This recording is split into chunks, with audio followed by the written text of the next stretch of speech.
Bienvenue sur Tempo Foot Anglais, le nouveau podcast francophone qui parle de la Première Ligue.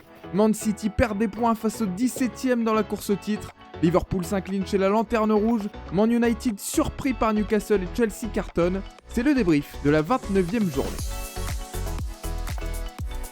Pour parler de la Première Ligue aujourd'hui, en ce vendredi, il nous offre la suite du feuilleton avec sa petite coupe mulet qui prend forme au fil des semaines. Les amateurs du podcast vidéo adorent ça et les amateurs du podcast audio, désolé de ne pas pouvoir partager ça avec vous. Mulet encore timide mais ça va arriver. Salut Valentin Vallée, journaliste indépendant, passé par Eurosport et Ici Savoie. Ouais, salut Antoine, salut Hugo, salut à tous. Ouais, j'ai pas encore osé vraiment rien couper derrière, donc bon, je vous laisserai en juger par vous-même de la coiffure. Il y a juste, voilà, sur les côtés c'est plus court, on va dire, donc c'est en cours de transformation, on va dire. C'est super pour ceux C'est qui pas nous abouti, écoutent mais en audio, là, vraiment, ils ont tout. tout à fait. Il vous a fait la super description de la coupe, c'est parfait. Avec nous également, il a sans aucun doute jeté un sort sur Tottenham au moment où on a créé Tempo Foot Anglais en fin d'année dernière. C'est Hugo Barthélémy, journaliste indépendant, notamment passé par le quotidien luxembourgeois L'Essentiel. Salut Hugo.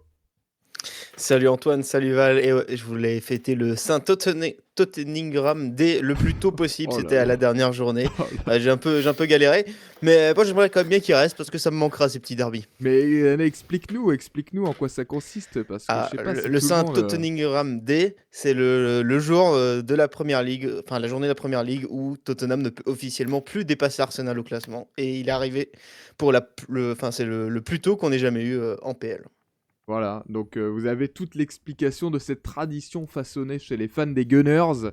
Vous savez, il s'en passe des choses dans les travées de l'Emirates Stadium et même dans les travées de Bruxelles. Il se passe beaucoup de choses chez les fans d'Arsenal. Bon, messieurs, nous avons un débrief à venir, le débrief de la 29e journée. Sachez déjà qu'il n'y aura pas de journée de championnat ce week-end. Il y en aura le week-end prochain. On a une semaine de repos. Mais petit teaser quand même, on aura un petit hors-série Tottenham à vous proposer cette semaine pour revenir sur la situation plus qu'alarmante chez les Spurs, parce que voilà, Hugo nous faisait le petit côté fanfaron, mais il y a une institution à sauver, ou en tout cas un gros club anglais à aller sauver. Ouais, ou peut-être qu'on prédit une éviction de Tudor déjà. Tu penses on est demain, peut-être. Ah ouais, mais là on pourrait vite retrouver le chemin du débat. Et on se le garde précieusement pour le hors-série qui sortira cette semaine sur Tempo. Restez bien alertés sur nos réseaux sociaux. On vous partagera le jour de sortie de hors-série. En attendant, messieurs, on va pas trop parler de Tottenham. On en reviendra rapidement en fin de débrief. On va plutôt commencer par le haut du classement et même rester plutôt dans ce haut de tableau, sachant qu'il y a des équipes qui sont fait piéger par des plus petits, et notamment Manchester City. Match nul à l'Etihad Stadium pour les Citizens, tenus en échec de partout par Nottingham Forest. Val, sur le match en lui-même, est-ce que ça nous apprend vraiment quelque chose pour la suite de la saison, ce 2 partout là face à Nottingham? Pour ceux qui voyaient City revenir en boulet de canon sur Arsenal, peut-être, mais en tout cas, je voyais pas un City des dernières années ultra dominateur, ultra rassurant. Voilà, sur le début de saison, ils avaient quand même beaucoup de mal, et même encore parfois, je les trouvais un petit peu, un peu inquiétant, un peu fébrile, et au final, ils ont encore une fois laissé des points en route alors qu'ils menaient quand même au score. Par 2 fois, ils ont mené dans ce match. Donc au final, je suis pas si surpris. Sur l'ensemble de la saison, ils ont quand même laissé 13 points en route alors qu'ils menaient des matchs, qu'ils menaient au score. Donc c'est quand même assez conséquent. Et voilà, je me rappelle aussi d'un match face à Tottenham où pareil, ils mènent 2-0 et au final ils se font reprendre de partout. Donc pas Le tout même à scénario. fait le même Ouais, scénario là que quasiment. contre Nottingham, mais ça se rejoint quand même. Donc, et ça c'était au mois de février, donc c'était il y a à peine un mois. Donc au final, voilà, c'est pas, tant une surprise que ça. Après, est-ce que ça veut dire que Manchester City a dit adieu au titre? Je pense pas. Alors certes, ils se sont compliqués la tâche, mais voilà, par moment, City est fragile et ils nous l'ont encore une fois, démontré, à leurs dépens, ce mercredi. Après, il reste 9 matchs. Est-ce qu'ils vont être capables de mettre ce rouleau compresseur en route? Je sais pas. Pour l'instant, ça semble compliqué. Alors j'apprécie, tu sais que j'apprécie quand on va voir les statistiques et quand on dit voilà aussi le nombre de points perdus en ayant ouvert le score. Mais quand même, c'est pas que nous montrait Manchester City depuis ces dernières semaines. Certes, depuis le début de saison, c'est différent, mais depuis ces dernières semaines, il y avait eu quand même un enchaînement, toute compétition confondue, de 6 victoires, 8 sur les 9 derniers matchs. On trouvait quand même, justement, Manchester City qui finissait en boulet de canon. Nous-mêmes, on l'avait dit. Ça semblait propice à ce scénario. Ça dépendait maintenant d'Arsenal. On pensait pas que ça allait dépendre de Manchester City qui allait perdre des points quand même. Enfin, je trouve que t'es dur là pour le coup avec Man City. Ouais, non, mais je comprends ouais, ton idée. Après, c'est vrai que non, c'est vrai que ça allait mieux ces derniers temps. Donc c'est une petite rechute, on pourrait dire, de ce côté-là. Et c'est en ça qu'on peut apprendre des choses sur ce match. Et qu'on se dit que c'est peut-être un petit accro. Mais oui, après, ils sont capables quand même, enfin, je veux dire, s'ils enchaînent 9 victoires de suite, bon, ils vont quand même mettre une sacrée pression à Ouais. Arsenal. Et non, mais je veux dire, ils sont Avec des si en capables Coupe du aussi. Bois. Donc, Ah non, ben mais là non, mais oui, c'est. mais non, mais c'est sûr. Mais je veux dire, en fait, de ce match, j'en tire pas un constat en disant, bah, soit c'est fini pour City, soit bah, c'est complètement logique. Il n'y a pas vraiment, je trouve, de logique à avoir sur ce match en particulier. Ils auraient très bien pu gagner aussi 2-1. Enfin, je veux Et, dire, il n'y a pas une leçon particulière à en tirer, je trouve. et même 3-2 parce que sur cette dernière situation en toute fin de match, avec ce ballon dégagé là, de façon enfin, en catastrophe, mais de façon héroïque, hein, surtout de la défense de Nottingham, ce Par sauvetage Murillo. juste devant la ligne de Murillo. Voilà, ça aurait pu très vite tourner. Manchester City a dominé ce match, mais n'a pas réussi à aller le remporter finalement. Euh, bon, messieurs, on en a parlé, hein, la fin de saison parfaite finalement de Manchester City. Bah alors, peut-être un petit accro. Combien? Pour l'instant, un seul. On verra par la suite. Ça fait quand même un peu les affaires d'Arsenal qui a gagné en même temps, Hugo. Eux qui ont enchaîné. Manchester City qui est un petit peu à la traîne. Et il y a 7 points d'écart maintenant. Ouais, 7 points et bon, c'est Avec qu'Arsenal a un match un match en d'avance. avance, oui, un match en avance, pardon. Ouais, donc si City gagne son match en retard, ça ferait quand même 4 points. Ça veut dire qu'Arsenal a quand même encore un joker, on va dire. Et si c'est match nul, même 2. Mais la suite de la saison s'annonce quand même pas facile pour City. Le prochain match de Première Ligue, c'est West Ham. Mais entre les deux matchs face au Real en Ligue des Champions, il va falloir Ouais. voir comment Pep Guardiola gère son effectif. Parce que je pense que sortir à ce stade de la compétition en Ligue des Champions, c'est pas l'objectif. Donc pour le déplacement West Ham, ce ne sera pas forcément non plus les titulaires sur le terrain. Surtout dans une confrontation face au Real, ça C'est ça. réveillerait des bien mauvais souvenirs. C'est ça. Et puis après cette double confrontation face au Real, bah, le match contre Crystal Palace est décalé, donc on ne sait pas encore quand il sera joué. Il y aura cette finale de League Cup face à Arsenal. Puis il y aura Chelsea, une nouvelle fois Arsenal. Enfin, City va quand même enchaîner C'est les matchs dur. compliqués. Ouais. On l'a dit, ils sont capables de terminer en boulet de canon, de gagner tous ces matchs. Mais ils n'ont pas une fin de saison facile. Voilà, quand on regarde, il y a encore quelques affiches compliquées. Il y aura la Ligue des Champions à gérer. On sait que City est entre guillemets tombé dans le mauvais tableau en Ligue des Champions où chaque match, chaque tour en tout cas qui vont passer sera un tour, ce sera des matchs à la mort, hein. Contrairement à Arsenal par exemple qui va là jouer Leverkusen, qui après devrait tomber face à Bodo Glimt au Sporting Lisbonne. Voilà, ils vont pouvoir, eux, faire l'inverse, jouer la première ligue à fond et presque gérer la Ligue des Champions en se Attention quand disant, même.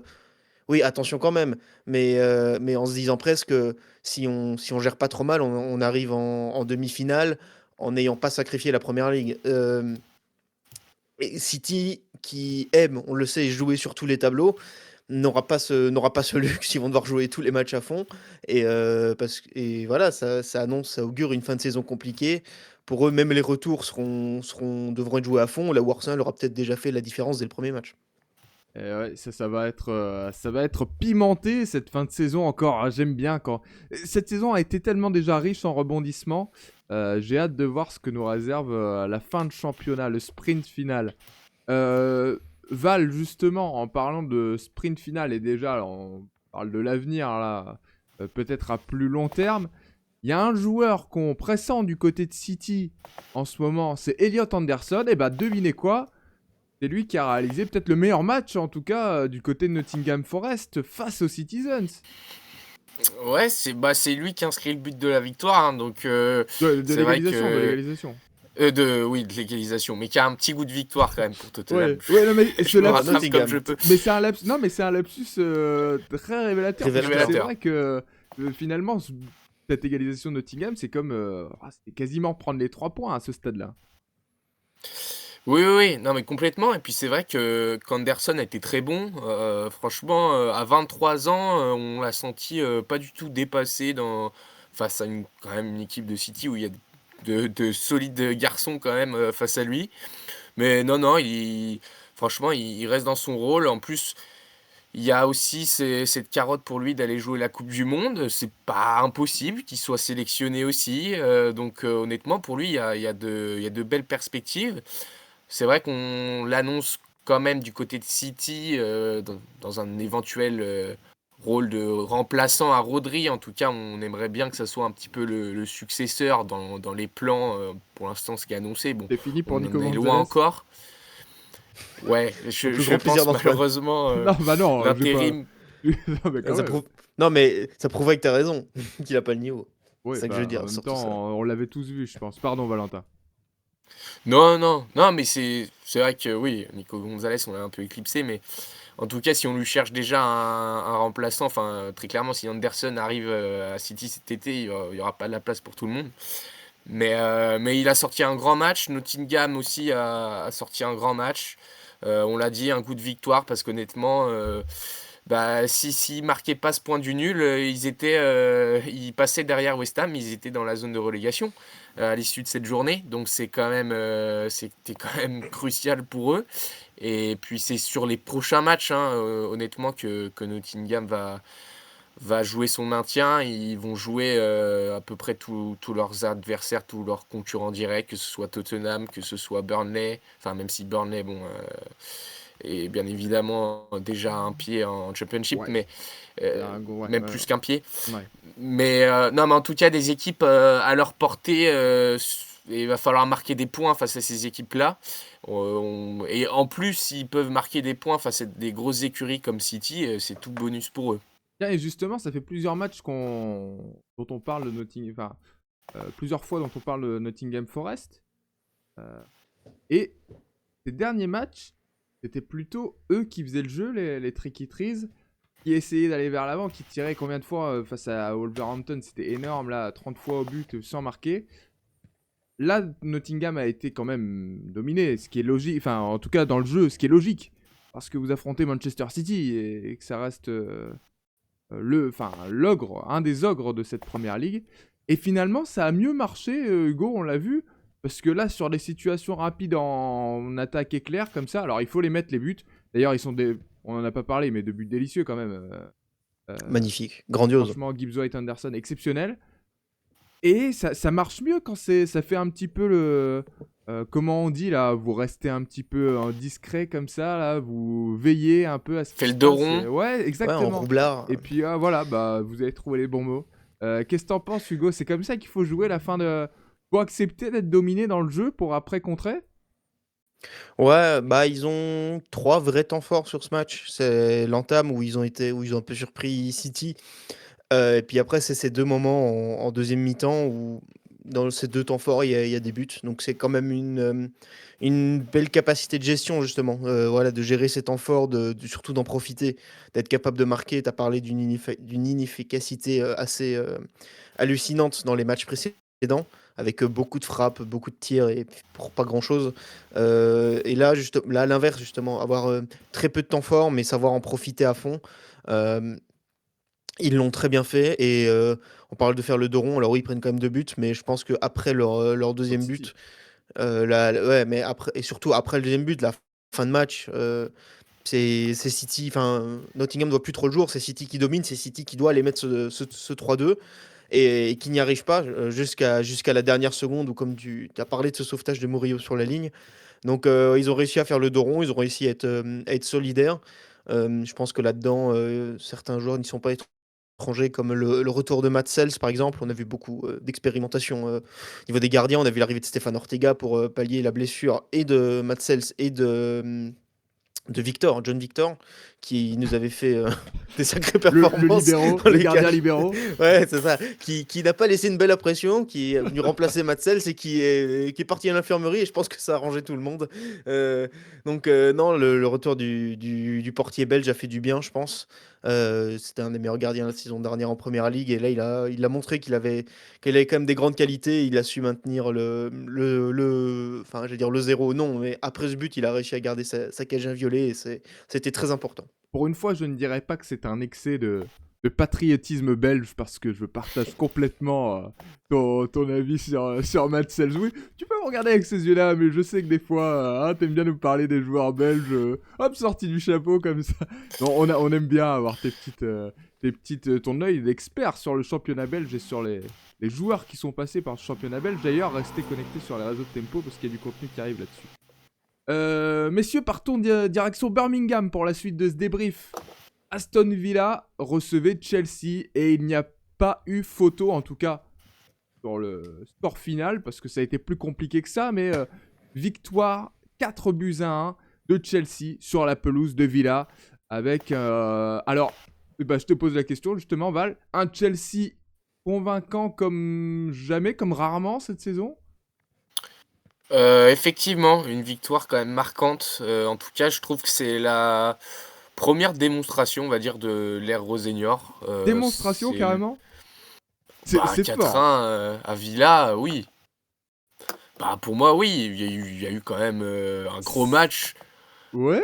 Bah, Bah, alors, face à un Villa, concurrent direct. Alors certes, Villa, on va en parler après, est dans une phase un peu plus compliquée, mais quand même, ouais, 4-1 à ouais, mais Villa Park, Villa, c'est quand même. attends, première période, Villa fait quand même plutôt le jeu, se procure les meilleures occasions. Il y a une balle de 2-1 qui est annulée pour hors-jeu là, de Watkins.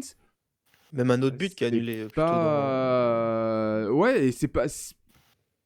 Franchement, c'est pas du vol si Et Villa part à la pause avec un but d'avance. non, mais je sentais Chelsea tellement. Enfin, j'allais pas dire pas vraiment serein parce que sur la première période, mais j'ai senti que quand ils étaient capables de mettre le pied sur l'accélérateur, on retrouvait quand même des combinaisons qui faisaient très très mal, avec un Palmer, un Joao Pedro qui était virevoltant. Et en ce sens, je trouve que Chelsea quand même a marqué les esprits parce que oui, tu l'as dit, Aston Villa sur certaines, enfin, ça aurait pu tourner un peu plus en leur faveur, mais au final, ce qu'on retiendra de ce match, c'est quand même il y a 4-1 à l'arrivée et que Chelsea marque des points précieux face à un adversaire direct qui remonte à 3 points désormais Chelsea de Manchester United. Donc, et puis je les ai trouvés quand même convaincants dans le jeu. Alors, défensivement, c'est parfois encore un petit peu fébrile. Ouais. Mais j'ai trouvé qu'offensivement, on avait retrouvé quand même des animations qu'on avait rarement vues ces dernières semaines à Chelsea. Et ça m'a quand même, ouais, ça m'a impressionné. L'animation offensive, au-delà aussi du match énorme de Joao Pedro, mais les animations offensives en règle générale de Chelsea m'ont impressionné. C'est aussi passé par un très bon Cole Palmer, je trouve, qui a quand même été très bon sur ce match et qui, pour l'anecdote, a pour la première fois marqué un but dans le jeu courant, c'est-à-dire pas sur penalty face à une équipe classée dans le top 5 de Première Ligue. Ça paraît assez Attends, de fou sa parce que quand carrière on ou de sait cette saison? de sa carrière, il De avait sa jamais marqué un but carrière! quand face à une équipe qui était classée top 5 de Première Ligue. Alors Donc, ça, stat assez folle. C'est vrai qu'on, comme ça, voilà, quand Monsieur Stat a encore frappé. ouais, voilà. Donc voilà, mais ça note son bon match. Voilà, il a été buteur, il a l'assist, il me semble, sur au moins un des buts de Joao Pedro, si je dis pas de bêtises. Donc ouais, il a été très bon. aussi. Et ils se sont bien complétés avec Joao Pedro. Même Garnacho a fait un bon match, qui est quand même souvent décrié. Le trio offensif, c'est bien complété. Ouais, et je sens que vous êtes tous les deux séduits, messieurs, par le Rosénior Ball, à l'inverse de vos confrères anglais. Mais j'émettais quand même quelques réserves sur cette. Oui, tout s'est bien déroulé pour Chelsea en deuxième période, avec notamment un monstre, enfin létal Joao Pedro, même plus que monstrueux, triplé, une passe D. Mais bon, ouais, vous êtes élogieux avec le Chelsea Bah, qu'on a moi, vu ce j'irais peut-être week-end. pas jusqu'à match référence comme Val, mais je trouve que c'était quand même très bon. C'est un de leurs meilleurs matchs sur ces dernières semaines. Ils n'étaient pas forcément dans une période simple. Ils s'étaient fait accrocher par Burnley, par Leeds. Ils avaient perdu à Arsenal. Donc voilà, ils avaient une période un peu compliquée. Et là, c'est une belle manière de se relancer, je pense. Ils ont quand même aussi un sacré programme devant eux. Ils vont accueillir le PSG en Ligue des Champions. En Première Ligue, ils vont enchaîner notamment avec l'accueil de Newcastle. On dit qu'ils retrouvent un peu des couleurs, d'Everton, de Man City, de Man U. Donc ils ont un sacré programme. Donc pour moi, ça peut être un peu le match sur lequel ils arrivent à vraiment construire pour finir la saison en force et fort. En plus, dans cette course à la 3 et 4e place, c'est un peu ceux qui en profitent cette semaine en étant les seuls à mettre des points. Bon, je suis un petit peu critique avec Chelsea. Je l'ai été aussi cette saison. J'ai beaucoup critiqué leur passivité, mais faut bien avouer que les stats ne mentent pas, pardon, puisque c'est la deuxième fois de la saison que Chelsea marque 4 buts ou plus dans un match de Première Ligue. Et la première fois, c'était le tout premier déplacement, la deuxième journée, sur la pelouse de West Ham. C'était victoire 5 buts à 1 de Chelsea dans un derby de Londres. Autant dire que ça fait un paquet de semaines, un paquet de mois qu'on n'avait pas vu Chelsea marquer 4 buts. Et mine de rien, pour une équipe voilà, dont on a parfois vanté le fait de se contenter d'un 1-2-0 et de pas au moins là, il y a eu des buts et les supporters en ont eu sûrement pour leur argent, comme d'habitude en Ouais. Première Ligue. Oui, Après, Val.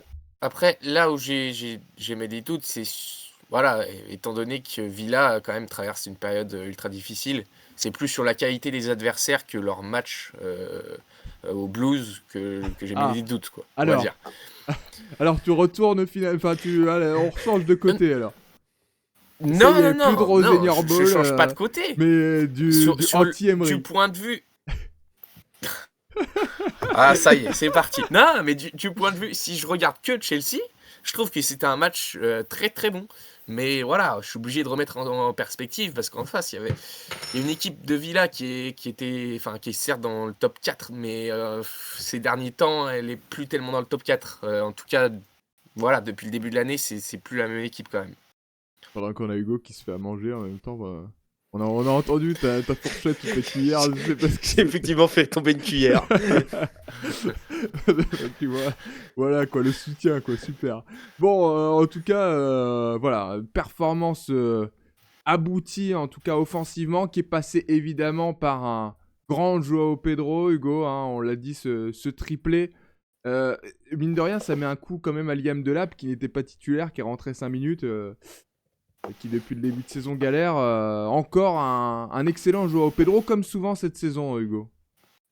Ouais, ça met un coup à Liam Delap, mais je pense que ça met un coup à tous les numéros 9 de Première Ligue, parce que c'est quand même... oui, on a souvent parlé dans beaucoup d'équipes de numéro 9, notamment qui sont arrivées cette saison, qui manquent d'efficacité, qui sont passés par des périodes de doute. Joao Pedro, il nous fait quand même une sacrée saison avec Chelsea, et là, ouais, en mettant un triplé, il montre qu'en plus il est en forme pour une période cruciale, comme je disais avant, avec un calendrier chargé. Il va être un peu... c'est un peu, oui, c'est un peu en train de devenir comme le leader de cette équipe. Peut-être avec Cole Palmer, mais voilà, c'est celui qui emmène l'équipe de l'avant, qui leur permet de débloquer des situations. On l'a vu quand même tout au long de la saison, être capable de gestes magnifiques, de coups du sombrero, comme être présent dans la surface et très fort de la tête. C'est ça qui est impressionnant, c'est que il a la technique, il a la taille, il a la puissance, il a une palette technique très complète et franchement, le voir mettre un triplé, c'est presque, j'ai l'impression de dire, c'est mérité. Ça panache un peu sa saison. C'est un peu la cerise sur le gâteau, même si la saison n'est pas terminée. Mais en tout cas, il y a de quoi avoir de la satisfaction. Et je pense qu'on a vu que Rosignol a un peu testé au début, mais clairement, c'est João Pedro qui a pris la place de numéro 1 au poste de 9. Et du Brésil, messieurs. On a parlé de Igor Thiago qui avait passé le nombre de. Enfin, qui était devenu le Brésilien avec le plus de buts inscrits sur une saison de Première Ligue. Il en est à 18 désormais. Igor Thiago, pardon. Hein, je crois que j'ai dit João Pedro. Non, t'as dit Igor Thiago. Ah bah. Non, t'as dit Igor Igor Thiago. Thiago de Brentford. Et bien, João Pedro est à 14 buts, mine de rien. Donc, Bien, c'est passé. franchement, ça fait plaisir de revoir des attaquants brésiliens qui cartonnent. Qui plus est dans le meilleur championnat du monde. Ils auront du choix pour la Coupe du Monde. Oui, Ouais, c'est mais vrai. c'est ça, c'est ce que j'allais dire. Peut-être cette émulation aussi entre tous ces Brésiliens qui veulent participer à la Coupe du Monde explique peut-être un petit supplément d'âme à l'approche de l'été. Ouais, mais on sait que Richard Lisson est indéboulonnable à la tête de la CLSAO. Vous me ferez pas enlever ça, hein. Vous m'enlèverez pas ça de ma bouche. Hein. Là, c'est le cœur qui parle. Non, mais mine de rien, ouais, c'est vrai que finalement, on a un petit renouveau. Alors, a priori, c'est pas encore la CLSAO, voilà, mais les attaquants brésiliens performent. Et en première ligue, d'autant plus, ça fait plaisir à voir. Bon.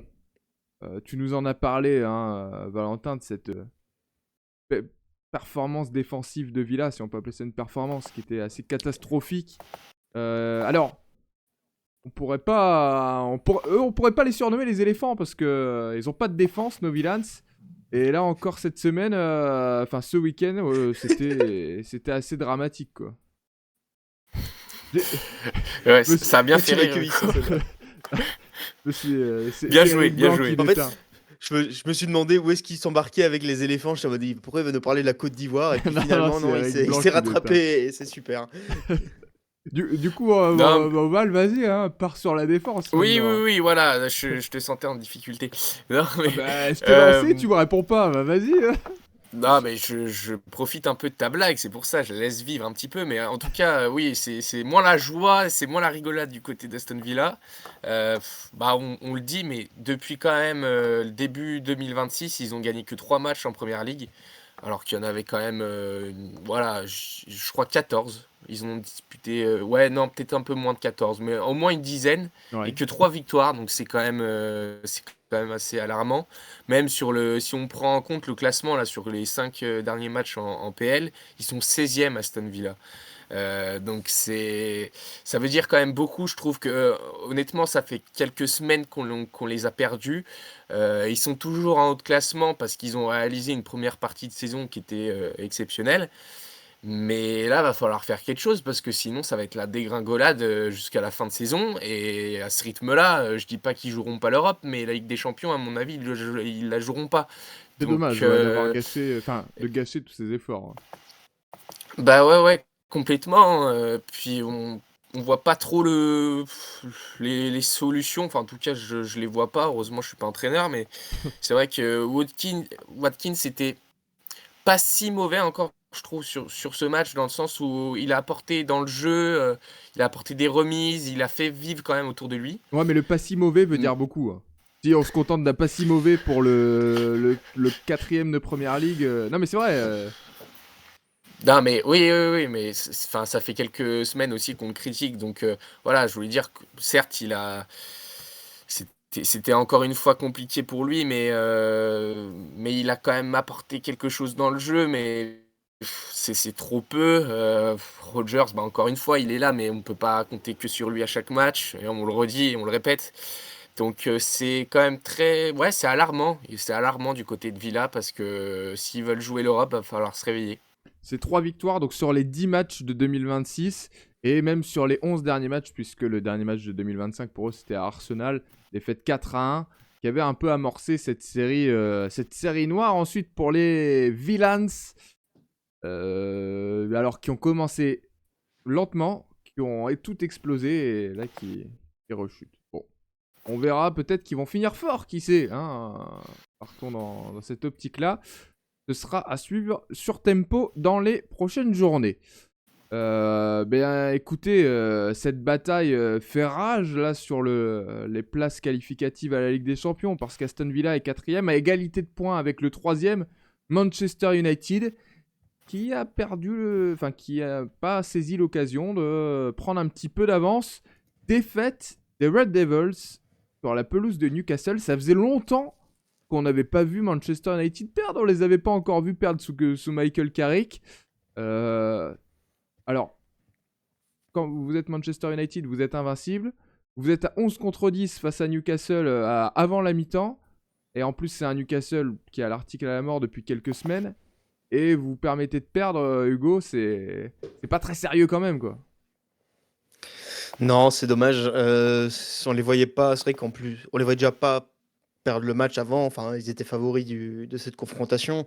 Quand Jacob Ramsey prend son rouge, ridicule en plus, hein, prendre un deuxième jaune pour simulation, c'est quand même C'est joli. pas mon football anglais. Ouais, c'est ça.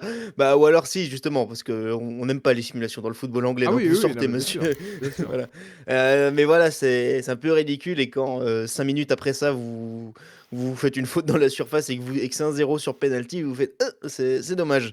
C'est dommage parce qu'en plus, juste avant de rentrer au vestiaire, alors il y a eu ça, il y a eu une blessure, enfin, je sais plus ce qu'il y a eu, il n'y a pas eu, mais en tout cas, il y a eu beaucoup d'arrêts de jeu. Euh, donc, il y a, juste avant la mi-temps, à la 45e plus 9, Casemiro égalise. Donc on se dit que voilà, ça a un peu chauffé, mais finalement Manu revient un partout avant la mi-temps et ils vont appuyer sur l'accélérateur en deuxième mi-temps et ça va le faire. Et non. Résultat, ça l'a ça l'a pas fait. Ils ont jamais trouvé la solution. Quand même, faut aussi noter un très grand match d'Aaron Ramsdale.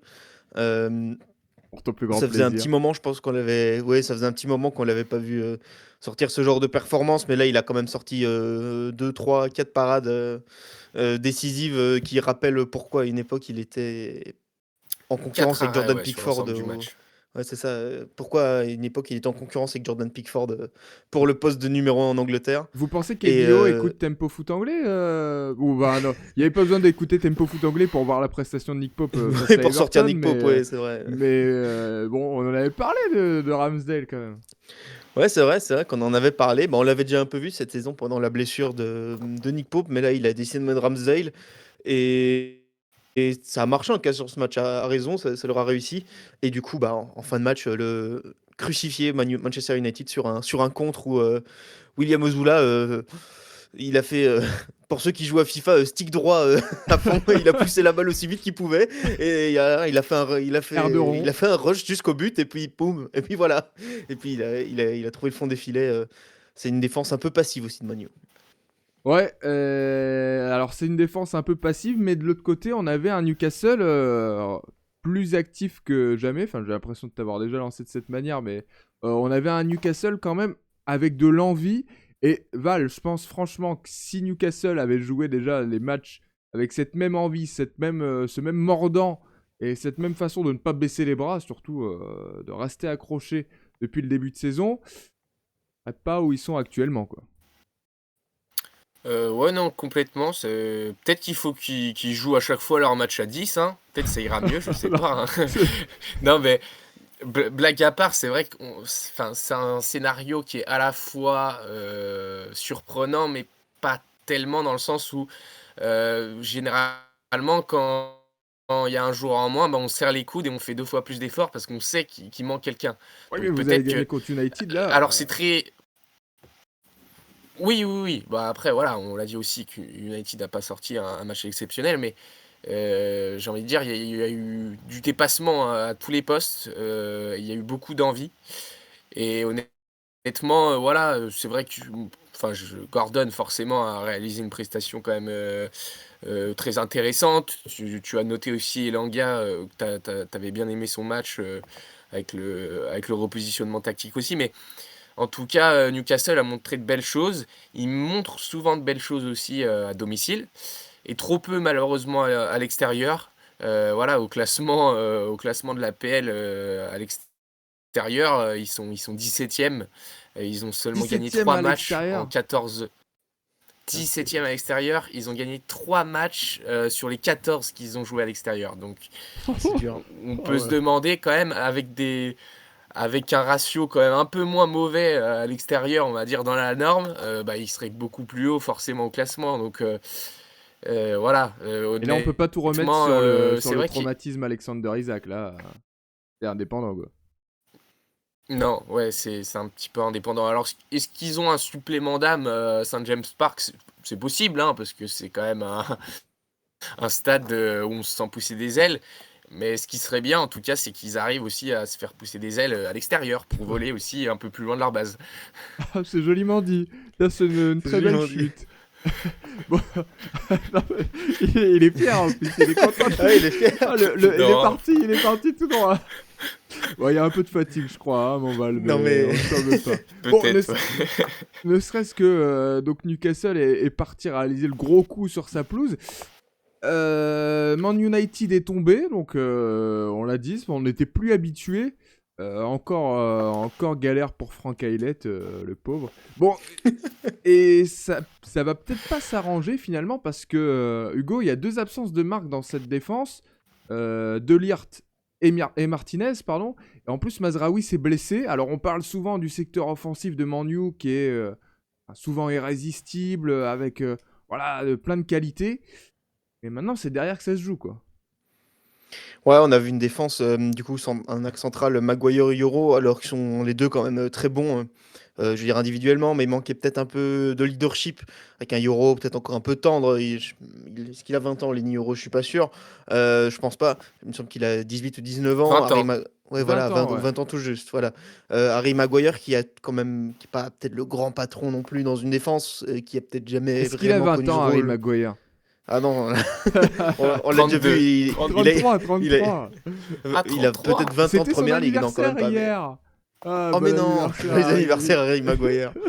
Non, mais voilà, il manquait peut-être un peu d'une âme de patron dans cette défense, comme peut l'avoir Lisandro Martinez, d'un comportement un peu, je le dis pas péjorativement, mais de chien, vraiment, d'aller au bout des actions, de rien lâcher. C'est un peu ce qui a manqué. Après, on a vu avec la blessure de Mazraoui, on ne sait pas encore combien de temps ça durera. On n'a pas encore de nouvelles, mais c'est Tyrell Malacia qui monte. Et bon, sur le dernier but, il n'est pas totalement innocent, Tyrell Malacia. Ah bah avec Il a pas... Maguire, hein, les deux, hein. Ouais, Les deux, deux, là, ils alors, sont spectateurs. Hein. Non, quand mais- même un plus que l'autre. Pardonnez-moi, mais en plus, le clip a tourné évidemment parce que bon, c'est la culture du highlight en 2026 dans le foot, mais pardonnez-moi, mais où va Tyrell Malacia sur ce but? Il rentre au vestiaire, Il qu'est-ce n'y a qu'il même fait? pas de feinte, c'est ça qui est fou. Mais Et c'est non, qu'il mais- part dans le côté opposé alors qu'il n'y a pas vraiment de feinte. Enfin voilà. Il avait pas encore joué, je pense, sous Michael Carrick. Je ne sais pas s'il rejoint Tyrell Malacia. Mais Oh, c'est dur. sauf problème de blessure. Mais ouais, ça a été un peu tendre tout ça en défense et ça a manqué un peu de rugosité, j'ai envie de dire. Ouais, et ce qui fait perdre des points à Manchester United, toujours 3ème de première ligue, mine de rien, parce que derrière ça a calé aussi avec Aston Villa, et pas seulement, ça a calé aussi du côté de Liverpool, messieurs. On va aller finir ce débrief en voyant les Reds qui se sont inclinés 2-1 à Wolverhampton, messieurs, sur la pelouse de la Lanterne Rouge. Alors ça, c'est quand même assez inattendu. C'était l'occasion de passer 4ème pour les Reds et même passer 3ème s'il y avait la différence de but favorable. Il suffisait de gagner. Enfin, il fallait gagner par 2 buts d'écart. Et finalement, toujours à la 6ème place après cette défaite, après une performance plus que décevante. On regarde les stats, messieurs, on pense que c'est pas trop mal. Liverpool a l'air bien devant sur les stats. Et puis en fait, on regarde le match et on se rend compte que c'est mou. C'est rien passé, Valentin. Ouais, complètement, effectivement. On s'est ennuyé quand même pendant 78 minutes, et puis après, ça s'est emballé avec 3 buts. Mais honnêtement, même si Liverpool, oui, ils ont eu la possession, ils ont 66% de possession, oui, ils ont tiré 20 fois, mais Et en fait, Wolverhampton 4 fois seulement. Et 2 buts. C'est la possession, c'est notre excuse, ça par contre, faut nous la rendre. Oh, il est beau joueur, il est beau oh joueur. bah, on vous la rend, hein, ça, y a pas de souci. Ça- On n'est pas jaloux, hein. Mais, et puis ouais, c'est vrai que c'est pas une excuse, je pense, du côté de Liverpool, en tout cas, parce que quand on perd 2-1 face à Wolverhampton, peu importe la manière, alors qu'ils sont derniers, c'est un désastre quand même, hein, parce qu'au classement, tu l'as dit, Liverpool pouvait faire un joli coup, ils le font pas. Mais on s'est ennuyé, c'est vrai que voilà, on a vu des fois des tentatives lointaines du milieu de terrain, que ce soit McAllister, que ce soit Szoboszlai, mais il y avait pas de. C'était pas le jeu, et puis on voyait pas où il voulait en venir, quoi, au final. C'était. C'était un peu mou, ouais. C'était un petit peu mou et c'est un peu décevant. Ekitike, soit il nous sort des masterclass, soit on a l'impression qu'il s'éteint complètement. Donc voilà, est-ce qu'on peut lui en vouloir? Je pense pas, parce que au vu de la saison, enfin, C'est qui nous rare qu'ils sort, s'éteignent complètement quand même, hein. c'est rare, c'est rare. Mais il y a pas, j'ai l'impression d'entre-deux où il nous fait des matchs, bon, corrects, mais sans être étincelants. C'est soit il apporte quasiment rien comme là face à Wolverhampton, soit il nous éblouit de son talent. Et ça, c'est un petit peu dommage. Bon, Gakpo, c'est pareil, hein, donc enfin, j'ai envie de dire, ouais, c'est un petit peu le symptôme, un symptôme généralisé, on va dire, du côté des Reds. Je sais pas s'il y avait une petite maladie, une petite intoxication à la cantine. Non, c'est faux, évidemment, mais Qu'est-ce qu'il nous raconte? non, mais voilà, c'était mou. Ah, c'est tout. Voilà, c'était Bah ouais. vous. Avec un Cody Gakpo, l'imposteur de l'équipe en plus, qui Ah sort les ouais. ballons sur la ligne. Cody Gakpo a attrapé la C'est Choupo-Moting en enlevant ce c'est ça. but sur la ligne. C'est avec Curtis Jones, il me semble, qui reprend. Je Ah, ne sais c'est pas quand ce même. qu'il a Bah, il pris. était... Non, mais surtout, il y a son coéquipier derrière. Il a pas bien compris Oui, mais ce c'est qui se Curtis passait. Jones derrière qui Ouais, arrive et non, il enlève la balle et hop, là, sur la barre. c'est assez fou. Deux stats qui illustrent très bien ça, justement. Tu nous parlais de la possession, Valentin. Depuis le début de saison, Liverpool est l'équipe qui a le plus la possession en championnat, c'est-à-dire qu'ils ont 60,2% de possession par match, c'est les leaders dans le domaine, mais parfois on se dit à quoi bon, c'est bien d'avoir la possession, mais la possession stérile, comme ils nous ont montré cette saison, ça n'amène pas grand-chose. Et autre chose, parce que justement, en parlant de possession stérile et de mollesse dans le jeu, Liverpool est l'équipe qui fait le moins de fautes par match, 9,9. Et vous savez que on aime le foot anglais, on aime aussi la rugosité du foot anglais. Et voir une équipe comme Liverpool, qui est l'équipe qui fait le moins de fautes, alors on pourrait se dire, ouais, mais ils ont le plus la possession, donc ils ont moins besoin d'aller au duel, mais quand même, la 20e équipe en nombre de fautes par match, pour moi, en première ligue, il y a un problème. Parce que ça montre que vous n'êtes pas au contact, ça montre que vous n'êtes pas dedans, quoi. Vraiment, en première ligue, vous devez, je vous dis pas de tuer tous vos adversaires, mais vous devez faire des fautes quand même. Ah, mais Ouais. Ouais. Ah non, mais c'est souligne quelque chose, significatif, ouais. Et- C'est Merci. significatif, ouais. Merci. Ouais, Laurent. non, Puis, c'est un. non,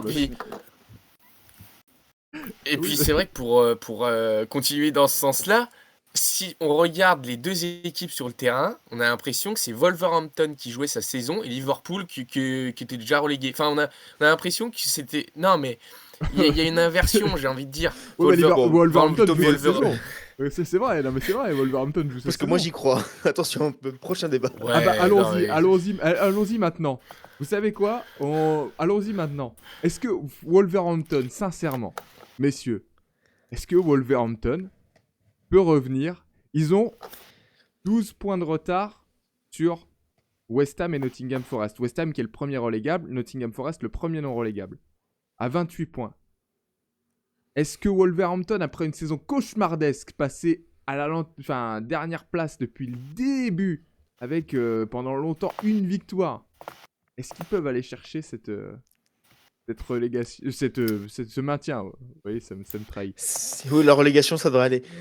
Non, on va dire, si on est réaliste, plutôt dire non. Mais Non, mais c'est j'ai la envie de première dire que ligue. de 1, c'est la première ligue. De 2, j'ai envie de dire, quand je regarde le calendrier, Je me dis notre que c'est jouable. expert calendrier, stats. Allez, vas-y. Non, vas-y. mais voilà, la dernière journée, ce sera Burnley, ce sera le match à la mort. Oh là Enfin, là. entre deux équipes qui seront peut-être déjà, reléguées. Et voilà, quand je vois Burnley, Fulham, Brighton, Sunderland, Tottenham, Leeds, West Ham, Brentford, je me dis Ouais. que rien n'est impossible. Je me dis que rien n'est impossible. Voilà. Il y a, Bon, il y a faudrait pas quasiment une faire le seule 9 sur équipe. 9, mais Il n'y a pas une équipe du top au-delà, 6, il y a une équipe du. Enfin, après, il y a il y a, Brentford il y a 7ème, et Brentford dans derrière, le top. c'est après le top 10, quoi. C'est vrai. Ils ont le calendrier idéal pour le faire. Non, Je dis messieurs, pas qu'ils non. vont le faire, mais Me dites ils pas ont le ça. calendrier idéal pour le faire. Non, mais pas Euh, ça. et surtout, après, s'ils le font, pour moi, s'ils le font, ce serait quand même, ça éclipserait une Il en perd relégation, déjà les mots. ça éclipserait peut-être un titre de qui que ce soit, ça éclipserait la relégation de Tottenham, mais ce qui est sûr, c'est que s'ils reviennent dans la course à la relégation, tout le monde est en train de se dire, ouh là là, attention West Ham. Mais s'il y en a deux qui reviennent d'un coup, Ah, mais il y en a deux attends. qui vont en faire les frais, donc ce sera quand même attention. Mais j'y C'est crois quand même qu'à jouable. moitié, mais c'est jouable. Bah, surtout vu leur forme, dans le sens où, bon, ils ont embêté Arsenal à domicile où ils ont fait 2 partout. On se dit, ah, c'est une honte pour Arsenal de perdre 2 points sur la pelouse de Wolverhampton. Ensuite, Aston Villa s'y casse les dents et perd aussi à Wolverhampton. On se dit, bah, décidément. Et puis là, voilà, encore une fois, ils gagnent contre Liverpool. C'est peut-être pas un hasard. C'est sûr que ça va mieux du côté des Wolves. Après, bon, je serai un petit peu plus mesuré parce que 12 points d'écart, c'est 4 victoires. Ouais, mais là, Euh, t'affrontes le 7ème, le 10ème, et après que des équipes, la deuxième partie de tableau, qui au bout d'un moment n'auront plus rien à jouer. ouais, non, mais j'aimerais y croire, mais ça me semble trop compliqué Deux quand même. exploits de Enfin, suite, là. Non, mais attendez. Non, mais Franck Aylett, il a mal choisi son club. C'est là qu'il fallait aller à Wolverhampton. Les 5 victoires de suite, elles arrivent. Non, mais je vous le dis. Non, bah après, ce qu'il faut aussi dire, c'est qu'ils vont rentrer dans chaque match, entre guillemets, en n'ayant rien à perdre. Ils s'en foutent, eux, ils sont là, Bah, ils vont jouer chaque match pour gagner, ils vont jouer le coup à fond. Ils l'ont montré, voilà, ils vont solides défensivement et jouer tous les contres à fond. Et ils vont entrer sur les pelouses, le couteau entre les dents. Et comme tu dis, s'ils commencent à affronter des équipes qui sont déjà sauvées, qui jouent plus l'Europe, genre Sunderland, Brighton, Fulham à l'avant-dernière journée, leur sort sera peut-être déjà scellé, que ce soit pour être en Europe ou pour ne pas y être. Donc voilà, tu joueras des équipes qui diront, bah, si on perd des points contre Wolverhampton, personne ne s'en souviendra. Et puis au ap- final, le but de après, Mathieu oui, non, parce Mané qu'ils à la dernière ils vont journée, quand moi, même j'y pense. affronter. vous vous souvenez Ah ouais, Oh là. Oui. du maintien de Leeds avec l'assist de Rafinha là, qui saute dans la tribune. Eh ben, On pourrait vivre on pourrait vivre la même chose. Ça va partir pareil. Valentin, dis-nous tout. Non, mais ouais. Enfin, après, tu te dis, oui, ils vont affronter des équipes qui n'auront plus rien à jouer. Ils vont quand même affronter sur la route West Ham, Leeds, Tottenham. Ces 3 équipes déjà qui jouent le maintien. Ouais, mais dans leur niveau, Donc, du coup, techniquement. ouais, Parce que techniquement, s'ils ouais, gagnent, admettons, ils Après, gagnent 2 de ces 3 matchs-là, c'est quand même. Ouais, Il y a hein. quand même du monde qui va quand même se poser des questions. Franchement, sincèrement, tu gagnes. Là, ouais, alors il faut. Si tu gagnes 3 matchs rapidement, mais déjà 3 matchs à gagner alors que tu en as gagné 3 cette saison, ouais, effectivement, ça paraît une grosse affaire. Mais sur le. Attends, t'as gagné 3 matchs. Mais c'est une folie quand même. T'as gagné 3 matchs cette saison. Là, tu viens de gagner Aston Villa, Liverpool. Franchement. Et t'as fait match nul contre Arsenal. Non, mais franchement, allons-y. C'est tout droit le maintien. C'est West Ham et Wolverhampton qui se Par contre, là maintiennent. où je vais dans votre sens, et je rejoins Hugo, c'est le match contre Liverpool nous a vraiment montré ça, et c'est là qu'est parti notre débat, c'est des morts de faim, quoi, sur la pelouse, mais on a l'impression, ils étaient maintenus sur ce match, en fait, avec la célébration et compagnie, donc en tout cas, c'est beau de les voir se battre jusqu'à la fin. Je suis un peu moins romantique que vous, je suis désolé, messieurs, mais j'y crois un petit peu moins. Il en faut toujours un qui casse nos rêves. Hein. Et voilà, Valentin. Super. Bon, revenons quand même à nos moutons, parce qu'à la base, on se parlait quand même de ce match contre Liverpool, cette victoire héroïque de Wolverhampton. Alors, de l'autre côté, donc victoire 2-1, il y a eu un but pour Liverpool, et c'est un peu le comble, parce que c'est un but de Mohamed Salah. Et monsieur Mo Salah, il n'avait plus marqué depuis la 10e journée de championnat. C'était contre Aston Villa, 10e journée de championnat. On est à la 29e. Et là, il marque. Et Liverpool perd, c'est vraiment le comble, Hugo. Ouais, c'est le comble. Ça aurait pu lui faire du bien mentalement. Finalement, je pense c'était quand même pas la fête dans le bus de retour. C'est le moins qu'on Mais en puisse dire. plus de ça, c'est pas comme s'il nous avait livré une belle prestation tout le match, quoi. Il a quand même, avant ce but, il a quand même pas été flamboyant. C'est un peu l'éclaircie au milieu de la journée grisâtre. Et oui, il y a le but, mais on retiendra quand même pas un bon match de Mohamed Salah parce que au final, il n'a pas été si impactant que ça dans le jeu. On a à nouveau l'impression que sur certaines actions, il se trompe. Enfin, il fait pas le bon choix. Ce qui est pas le Mo Salah, le grand Mo Salah Ah qu'on non, ça connaissait c'est de, clair. de Liverpool. Et on sent quand même que la confiance, elle est pas revenue. Après, si ce but peut l'aider à se relancer pour la fin de saison, pourquoi pas. Mais je doute quand même parce que autour de ce but, il y a beaucoup de choses qui étaient pas bonnes, alors que ce soit la performance collective parce que bah ouais, vous êtes parti perdre à Wolverhampton, ou que ce soit même la performance individuelle qui est quand même pas exceptionnelle non plus. Bah, c'est comme ça qu'on va terminer ce débrief, messieurs. On pleure un géant Non, de la et- première ligue. Oui, Val. J'espère que les fans de Mo Salah sont encore là. C'est super. Et je suis désolé, je reviens sur le débat, mais en plus, Wolverhampton a quand même une journée d'avance face à ses concurrents. Donc Oui, ils c'est ont vrai, plus que contre 8 le match matchs à contre jouer. Arsenal. Oui, Eh oui, mais 8 je matchs, veux pas c'est faire rabat-joie, suffisant. mais voilà. Mais 8 matchs, c'est suffisant. 4 victoires. Ah non, parce qu'en plus, la différence de but, elle est mauvaise. Bon, il faut 5. Ouais, non. Bon, Donc on faudrait s'est peut-être un 5 peu il faut victoires enflammé. minimum en 8 matchs pour revenir à hauteur de West Ham, mais faut, en prenant en compte que West Ham, faut qu'ils perdent tous leurs matchs aussi. Hein, donc, On s'est un peu enflammé, messieurs, mais cette séquence existe. Non mais Et lors de j'achète les droits. Non, mais voilà, la 38e journée. Netflix, Amazon Prime, j'achète les droits, c'est moi qui produis. Voilà, On va 38e journée de Wolverhampton. championnat. On ressortira cet extrait. Peu importe où Wolverhampton a fini. ouais. S'ils ouais, ont fini à 16 ça, points. S'ils finissent derrière C'est-à-dire- Burnley, on a vraiment l'air de couillons. Ben, s'ils finissent à 16 points comme le total qu'ils ont actuellement, eh ben tant pis. Mais au moins, on aura bien ri. Et on y aura cru. Parce que je pense que c'est l'essence de la première ligue aussi. Mais... Ah, tu vois, tu nous as relancé sur une note plus joyeuse. Oui, mais j'ai senti qu'il fallait un peu vous titiller de ce côté-là. Ah, ben ça nous fait plaisir quand tu viens nous donner le sourire comme ça. Hein, d'habitude, toi qui aimes bien déchirer tout le monde. Bon, Je plaisante, Valentin. Merci pour ce petit rayon de soleil. Bon, le reste des matchs, au lieu de faire des politesses et des trucs, le reste des matchs quand même de cette 29e journée de Première Ligue, ça avait commencé donc mardi avec un 0-0 entre Bournemouth et Brentford, 2-0 pour Everton face à Burnley, victoire de Sunderland à l'extérieur sur la pelouse de Leeds, 1-0 entre deux équipes qui ont longtemps été invaincues à domicile. Victoire ensuite le mercredi on en a parlé d'Arsenal sur la pelouse de Brighton, on en a parlé très peu, mais victoire Ouais. du Il n'y a leader. pas grand chose à dire. Pas grand chose à dire, victoire du leader, c'est le plus important parce qu'il y avait des bons points à prendre après le nul de Manchester City et Arsenal se rapproche petit à petit d'un mot dont je ne prononcerai pas, t'inquiète pas, que je ne prononcerai pas. Hugo. West Ham est parti s'imposer à Fulham 1-0. Et puis donc, messieurs, ce qui fera l'objet de notre hors-série pendant la petite semaine de break que nous avons, c'est la défaite de Tottenham 3-1 à domicile contre Crystal Palace. Rien ne va plus chez les Spurs qui menaient 1-0 avant de voir Mickey Van de Ven les quitter et de prendre 3 buts coup sur coup. Ça sent très mauvais pour Tottenham à 1 point devant la zone de relégation. Je pensais vraiment pas dire ça. C'est vraiment...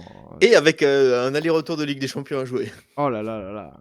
Oh là, mais... un bon petit cadeau empoisonné là. Oh là là, ben, on va en parler cette semaine sur Tempo, donc restez bien à l'écoute de Tempo Foot Anglais parce que ça continue, même pendant la pause. Prochain match de Tottenham d'ailleurs, ce sera à Liverpool. Hein. Je pose ça là. Bon courage. Je pose ça là et pas moi-même. Entre deux matchs face à l'Atlético. Oh, oui. Ah ouais, la confrontation va être musclée. Je l'ai tenté, je me suis dit, bon, on sait jamais.